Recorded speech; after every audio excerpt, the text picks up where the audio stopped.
Viewers, the Strait of Hormuz, one of the most critical waterways in the world, a narrow passage through which roughly 20% of the global oil flows. President Donald Trump says that the United States wants the strait open and is calling on other countries also to take responsibility. Is it possible? Is it, something which one can do easily? Why is it so hard to reopen the Strait of Hormuz? Hormuz is a key strategic waterway effectively blocked by Iran for weeks, creating a massive economic impact. So let's take a look at really the challenges really one would face if they try to open the Strait of Hormuz. Let's talk about the Strait of Hormuz, viewers. Now, obviously, Iran says that they have full control. They're not going to let any American, Israeli enemy, quote-unquote, ship, as they define it, crossing the Strait of Hormuz. What exactly, is the Strait of Hormuz? The challenges, let's take a look at that.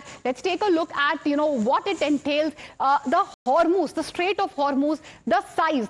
How big is it? How narrow is it? Let's take a look at that. That's going to be our next slide. Now, this is the Strait of Hormuz, viewers. Take a look at, how narrow it is. It is just 21 miles, viewers. That is obviously, the next slide, which will tell you the exact, when it comes to its narrowest point. This is the point we are talking about, viewers. This point itself is just 21 miles. Let's take a look at this. This is exactly what I was talking about. This is when it's at the tightest point, creating a significant challenge. Imagine if a warship was attempting to navigate through such a small, narrow stretch. Will it be possible? Considering there are also missiles also which can fly. Also, another thing which possibly could give a strategic advantage to Iran also are the mountainous terrain nearby. What is this? Basically, there are mountains, viewers, as you can see, in this representation which we have shown you, mountain rising along the coast. The area basically is ideal for Iranians. Now, they can place their missiles, and these missiles can rain fire on any ship passing via Hormuz. They can strike any vessel at any given point of time. Mines also. Now, that is something which we had reported earlier, also something obviously which is a big challenge for the US. Mines are also, viewers, placed on both sides of the surface and also possibly and reportedly underwater. Now, the deployment of these mines on the sides underwater is a big challenge. Speedboats also. These are obviously IRGC speedboats. They are also navigating through this particular strait. So it isn't possible, for any commercial vehicle, vessel to come, and, just cross the Strait of Hormuz with mines, missiles, and all of the above being such a huge challenge. And then, other than IRGC, speedboats, which we spoke about, again, look at the tiny island, as you can see. There can be an attack anytime, anywhere, when it comes to these ships. US military knows clearing the strait is a big gamble, and that is why you are seeing aerial attacks. Anything after that, if they really go ahead, that is going to be very, very risky, viewers. It's not easy. Trump is saying that, Hormuz is not their burden. They're leaving it to the world. Shipping traffic, we know, has already been impacted. Vessels are avoiding this particular route. Obviously, many countries have their own arrangements with Iran, but Strait of Hormuz, closing it, not very easy.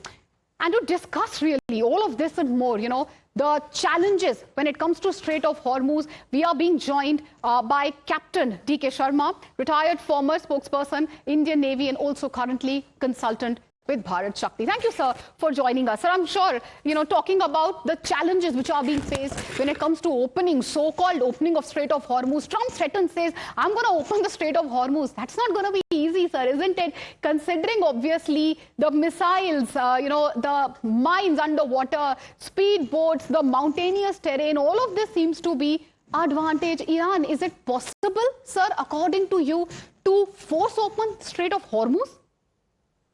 Well, good afternoon, Meenakshi. First of all, let's be very clear, nobody can close the strait.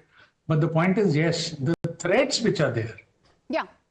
We know it that the Strait of Hormuz is open, but it is besotted. It is full of threats underwater, on the surface, over the surface. You have already brought it out. There can be raining of missiles. There are unmanned surface vessels moving independently, moving as a swarm, loaded with the explosives.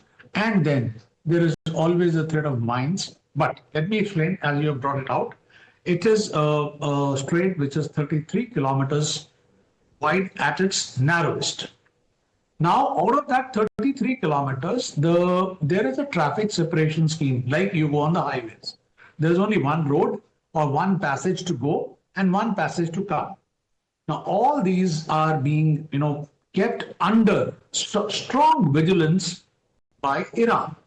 Number two, the vessels which are stuck inside, which are almost, a few thousand vessels which are stuck inside, loaded with energy. They are waiting to come out. But the point is, nobody is holding their hand insofar as insurance is concerned.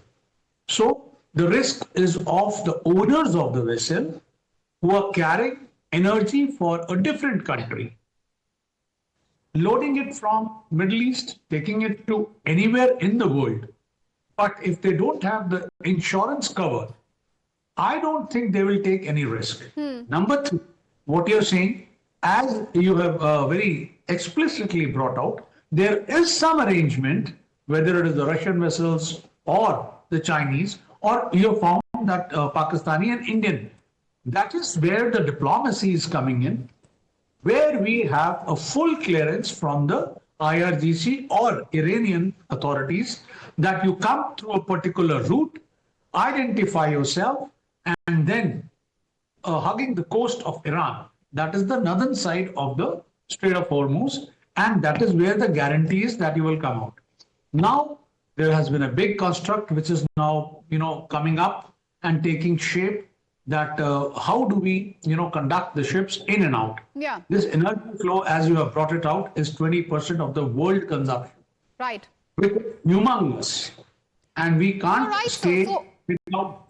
right, you're right. So it is obviously the world's oil supply which is at risk. And Donald Trump, obviously, first he said that I'm going to force it open. Then obviously there was a stepping back where he said Hormuz. Well, wait, that's not my problem. Countries which use Hormuz must think of how to reopen it. How do you think, or how do you see the statement by Donald Trump, sir? A strategic shifting of burden to the allies, is that what it is? Or perhaps when Trump says it's not a problem anymore, is he signaling a new US doctrine? Because end of the day, as we are also discussing, force opening the Strait of Hormuz doesn't seem to be an option.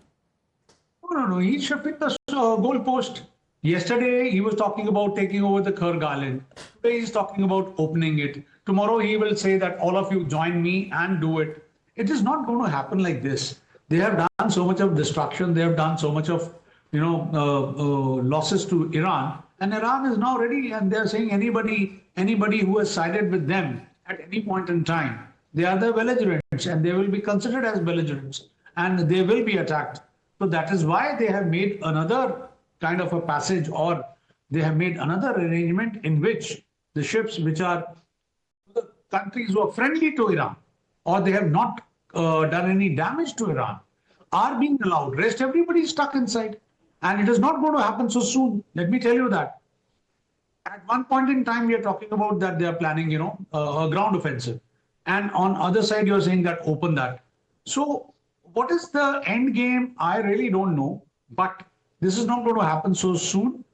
There has to be a kind of arrangement. Somebody has to agree to the conditions of Iran. And then only this traffic will normalize. Otherwise, it will be only selective, which you are finding that, one odd ship belonging to China, Russia, Pakistan, India, Turkey, all these are moving out on a very selective basis under the supervision or total vigilance of IRGC and Iran.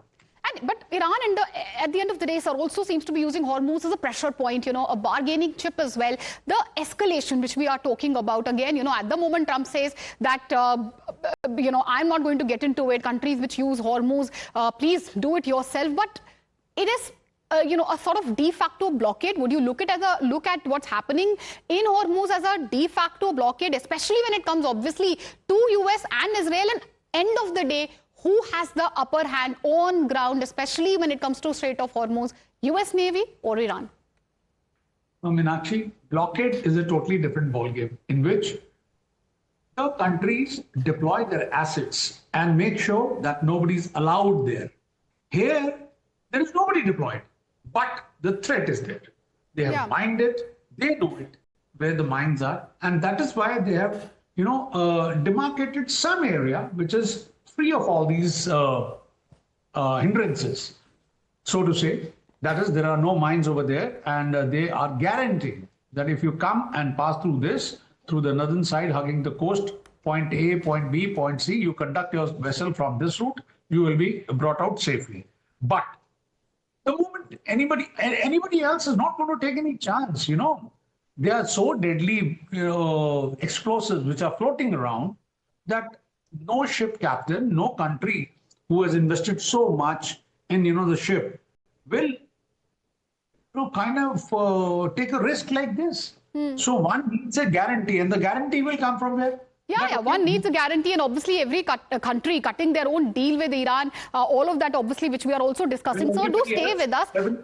Everybody else is now bothered about the energy security. And as they should, and fair enough, sir, as they should. Why don't you stay with us, sir? Let's also talk about the importance of Strait of Hormuz, viewers. Why is it so important, where it's located, and what it means for the world? Now, talking about the Strait of Hormuz, viewers, it is located between Oman and Iran. So that is obviously one of the biggest significance of the Strait of Hormuz. Exactly one. Let's talk about where it's located, and again how much oil passes through it, because it's the only waterway, remember viewers, in the Persian Gulf. This is the only waterway in or out if you want to go of the Persian Gulf. That is the choke point. Now 2025, what does data say? 13 million barrels have been passing through the Strait of Hormuz. So imagine the amount of oil which passes through this. It is responsible for 20% of the global oil trade. Any disruption here, and we see how the markets react and how oil obviously goes on fire. 20% of your gases,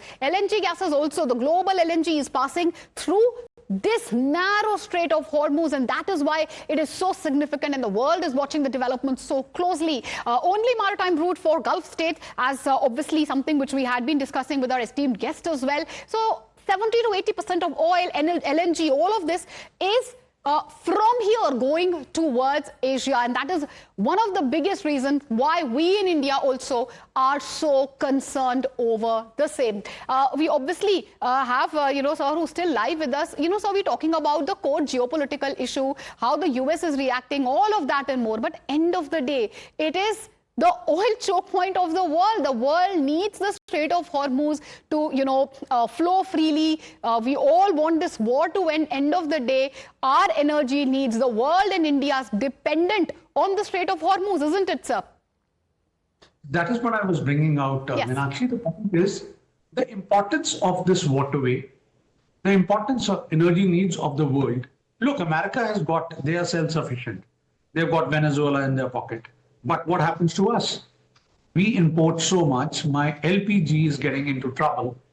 I used to get, so many ships coming in and out, almost a vessel per 2 hours. That is the average of what we get. And now you multiply it with the other countries who are dependent on the energy which is flowing in and out.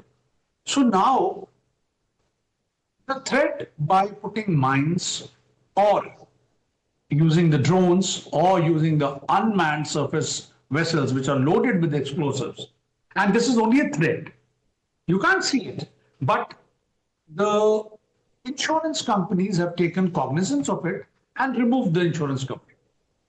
Now, once your insurance cover is removed, any company will not allow the vessel till the time he is guaranteed or he is given an insurance cover. Who's going to risk his ship?